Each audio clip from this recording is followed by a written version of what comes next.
തിരുവനന്തപുരം കളിയിക്കവളയിൽ കരമന സ്വദേശിയും കോറി ഉടമയുമായ ദീപുവിന്റെ മൃതദേഹം കാറിൽ കണ്ടെത്തിയ സംഭവത്തിൽ ഇപ്പോൾ കൂടുതൽ വിവരങ്ങൾ പുറത്തുവരികയാണ്. ദീപു ഈ യാത്ര മുൻകൂട്ടി തീരുമാനിച്ചെന്നും JCB വാങ്ങുന്നതുമായി ബന്ധപ്പെട്ട് കഴിഞ്ഞ 2 ദിവസങ്ങൾക്ക് മുൻപ് ചിലരുമായി വഴക്ക് നടന്നുവെന്നാണ് വീട്ടുകാർ പറയുന്നത്. കുറച്ച് പൈസ ആവശ്യപ്പെട്ടുകൊണ്ട് ഒരു ടീം ഇവിടെ വന്നിരുന്നു. ഈ ഗുണ്ടാപിരിവെന്നുള്ള രീതിയിൽ അങ്ങനെ എന്തെങ്കിലും സംഭവം ഉണ്ടായിരുന്നു? ഫോണിൽ വിളിച്ച് സംസാരിക്കുകയും പിന്നെ നേരിൽ ഇവിടെ കണ്ട വഴി വെച്ച് കണ്ടപ്പോൾ പറഞ്ഞപ്പോൾ അവനെ ഇടുകയും ചെയ്തു. അറിയത്തില്ല അത് ഏത് ടീമാണെന്നോ അങ്ങനെ എന്തെങ്കിലും അറിയാമോ?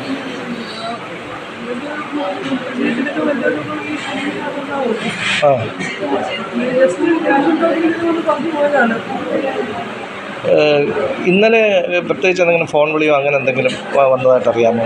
ഇവിടെ നിന്ന് പോകുന്നു നേരത്തെ പ്ലാൻ ചെയ്ത യാത്രയായിരുന്നു. പോയിട്ട് വൈകിട്ട് പോകുന്നുള്ളതും ചൊവ്വാഴ്ച രാത്രിയോട് കൂടി തിരിച്ചു വരുന്നുള്ളതും അങ്ങനെ പർച്ചേസിങ് കഴിഞ്ഞ് നൈറ്റ് യാത്ര തിരിച്ചു വരും. ഈ ഇവിടുന്ന് അങ്ങോട്ട് പോകുമ്പോൾ ആരെങ്കിലും കൂട്ടുമെന്ന് വല്ലതും പറഞ്ഞിരുന്നോ? പോകുമ്പോൾ ഇതിൻ്റെ കൂടെ സാധനങ്ങളൊക്കെ സപ്ലൈ ചെയ്യാൻ പോകുന്ന ഒരു വേറിൻ്റെ ഒരു ഷോപ്പ് ഒരു വിമലുണ്ട്. വിമലിൻ്റെ കൂടെ പോകണം. കാരണം വിമലാണ് ഇതിൻ്റെ സാധനങ്ങൾ മാറ്റി കൊടുക്കുകയും സാധനങ്ങൾ വിൽക്കുകയും. ഈ വിമൽ പിന്നീട് ഇവിടെ ബന്ധപ്പെടുകയോ വല്ലതും ചെയ്തിരുന്നോ? വിമല് എന്നെ വിളിച്ചില്ല. വീട്ടിൽ അമ്മയും ഒക്കെ വിളിച്ചിട്ടുണ്ട്. അവർ അത്യാവശ്യം ഫാമിലിയായിട്ട് വേണ്ട ബന്ധമുള്ള പയ്യനാണ്. ആരെങ്കിലും സംശയമുണ്ടോ നമുക്ക് പെട്ടെന്ന് ഇങ്ങനെ എന്തെങ്കിലും പറ്റും? ഇല്ല. ഭീഷണി വന്നിരുന്നോ? അച്ഛനെ ഇങ്ങനെ ഒരു ഭീഷണി വന്നിരുന്നോ? JCB എന്തോ വിൽക്കാൻ വേണ്ടി രണ്ടുപേരുണ്ടായിരുന്നു. ഒരാൾ വില കൂടുതലായിട്ട് വാങ്ങാന്ന് പറഞ്ഞ് മറ്റാണ് ദേഷ്യം വന്നു. അച്ഛൻ്റെ അടുത്ത് പറഞ്ഞ് എങ്ങനെയെങ്കിലും മാക്സിമം അഡ്ജസ്റ്റ് ചെയ്യാൻ വേണ്ടി എന്നൊക്കെ പറഞ്ഞ് അടിയൊക്കെ പിന്നെ അച്ഛൻ അയാളുടെ അടുത്ത് പറഞ്ഞ് സാറ്റർഡേ സംബന്ധിക്കാനുണ്ട് ട്യൂസ്ഡേ പറഞ്ഞ് പോണ വഴിക്ക് ഞാൻ പിക്ക് ചെയ്തിട്ട് പോകാമെന്ന് പറഞ്ഞിട്ട് പറഞ്ഞത് എന്നും അയാളാണെന്ന് എനിക്ക് വെച്ചിട്ടുണ്ടോ? ഈ അന്ന് സംസാരിച്ചത് ആരാണെന്ന് വല്ല പിടുത്തമുണ്ടോ? ഈ നിങ്ങളെ തട്ടിക്കൊണ്ടു പോകുന്നൊക്കെ പറഞ്ഞ് ഭീഷണി മുഴക്കിയത് എപ്പോഴായിരുന്നു? അത് നേരത്തെ അതൊക്കെ 4 മാസം. അന്ന് എന്തോ പറഞ്ഞതെന്ന് ഓർമ്മയുണ്ടോ? അന്ന് പറഞ്ഞത് 50 ലക്ഷം കൊടുത്തില്ലെങ്കിൽ വന്ന് കുത്തു തട്ടിക്കൊണ്ടു പോകുന്നൊക്കെ പറഞ്ഞു. ഇതാരാണ് പറഞ്ഞതെന്ന് അച്ഛൻ പറഞ്ഞിട്ടുണ്ടോ? ഒന്നും പറഞ്ഞില്ല. നിങ്ങൾക്ക് ആരെങ്കിലും സംശയമുണ്ടോ? സംശയം എന്ന് വെച്ചാൽ മറ്റേ JCB വാങ്ങാമെന്നാണ് അയാൾ മാത്രമാണ് സംശയം. അയാളുടെ പേരറിയാമോ? അന്ന് ഈ ഇടയ്ക്കിടയ്ക്ക് ഇങ്ങനെ അച്ഛനിങ്ങനെ ഭീഷണി ചെയ്ത് വരാറുണ്ടോ? ഈ വർഷം മാത്രം കൂടുതലായിട്ടുണ്ട്. ഈ വർഷം കൂടുതലായിട്ട് വന്നിട്ടുണ്ട്. എത്ര തവണ വന്നിട്ടുണ്ടെന്ന് അറിയാമോ? 4 തവണ വന്നിട്ടുണ്ട് അല്ലേ?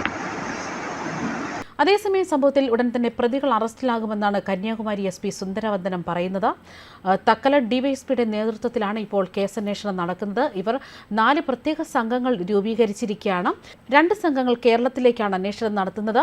ഇക്കഴിഞ്ഞ ദിവസങ്ങളിൽ ദീപു ആരോടൊക്കെ ഫോണിൽ സംസാരിച്ചു എന്നതാണ് ഇപ്പോൾ പോലീസ് പരിശോധിക്കുന്നത്. തുടർന്ന് സംശയമുള്ളവരെ കേന്ദ്രീകരിച്ച് അന്വേഷണം നടത്തുമെന്നാണ് വിവരങ്ങൾ. പ്രതിയെ ഉടൻ തന്നെ കണ്ടെത്താനാകുമെന്ന് തന്നെ പോലീസ് പറയുന്നു. അതേസമയം കോറി ബിസിനസ്സിലെ പാർട്ണർമാരെ അടക്കം ചോദ്യം ചെയ്യുമെന്നാണ് തമിഴ്നാട് പോലീസ് പറയുന്നത്. കേരള പോലീസിന്റെ സഹകരണത്തോടെയായിരിക്കും അന്വേഷണം നടക്കുക. ദീപു കോയമ്പത്തൂരിലേക്ക് പോകുന്നുവെന്ന് പറഞ്ഞായിരുന്നു വീട്ടിൽ നിന്നും യാത്ര തിരിച്ചത്. തുടർന്ന് നെയ്യാറ്റിൻകരയിൽ നിന്നും തക്കലയിൽ നിന്നും 2 പേർ തനിക്കൊപ്പമുണ്ടാകുമെന്നും വീട്ടുകാരോട് പറഞ്ഞിരുന്നു. എന്നാൽ CCTV ദൃശ്യങ്ങൾ അനുസരിച്ച് ഒരാൾ മാത്രമാണ് വാഹനത്തിൽ നിന്നും ഇറങ്ങിപ്പോയിരിക്കുന്നത്. അതേസമയം നിലവിൽ അറിയപ്പെടുന്ന ഒരു ബിസിനസ്സുകാരനാണ് ദീപു. ഇതുമായി ബന്ധപ്പെട്ട് തന്നെ ചെറിയ സാമ്പത്തിക തർക്കങ്ങളൊക്കെ ഉണ്ടായിരുന്നു. അവസാനം വന്ന ഫോൺ കോൾ അടക്കം അടിസ്ഥാനമാക്കിയാണ് അന്വേഷണം. അതേസമയം 2 ദിവസം മുമ്പ് ദീപുവിനൊരു ഫോൺ കോൾ വന്നിരുന്നുവെന്നും അയാളുമായി തർക്കം നടന്നിരുന്നുവെന്ന് തന്നെയാണ് കുടുംബം പറയുന്നത്. എന്നാൽ ആരാണ് വിളിച്ചതെന്ന കാര്യത്തിൽ ഇപ്പോൾ വീട്ടുകാർക്കും അത് വ്യക്തമല്ല. മാത്രമല്ല 10 ലക്ഷം രൂപയുമായാണ് ദീപു കാറിൽ യാത്ര ചെയ്തെന്ന വിവരം അറിയുന്ന ആളായിരിക്കണം ഇത്തരത്തിൽ പ്രതിയെന്നും പോലീസ് പറയുന്നു. ഇക്കഴിഞ്ഞ ദിവസം രാത്രി 11:45 തിരുവനന്തപുരം കന്യാകുമാരി ദേശീയപാതയിൽ തമിഴ്നാട് അതിർത്തിയായ കളിയിക്കവളയിലെ പടന്താലുമൂടുള്ള പെട്രോൾ പമ്പിന് സമീപം സമീപത്താണ് സംഭവം.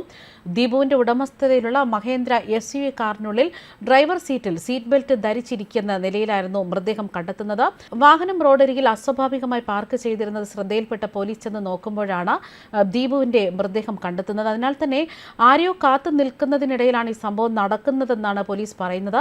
പാർക്കിംഗ് ലൈറ്റിട്ട വാഹനം കണ്ടതോടെ പെട്രോളിനിറങ്ങിയ പോലീസുകാരാണ് മൃതദേഹം കണ്ടെത്തുന്നത്. മൃതദേഹം ഇപ്പോൾ നാഗർകോവിൽ ആശാരിപ്പള്ളം മെഡിക്കൽ കോളേജ് ആശുപത്രിയിലാണ്. ന്യൂസ് ഡെസ്ക് കർമ്മ ന്യൂസ്.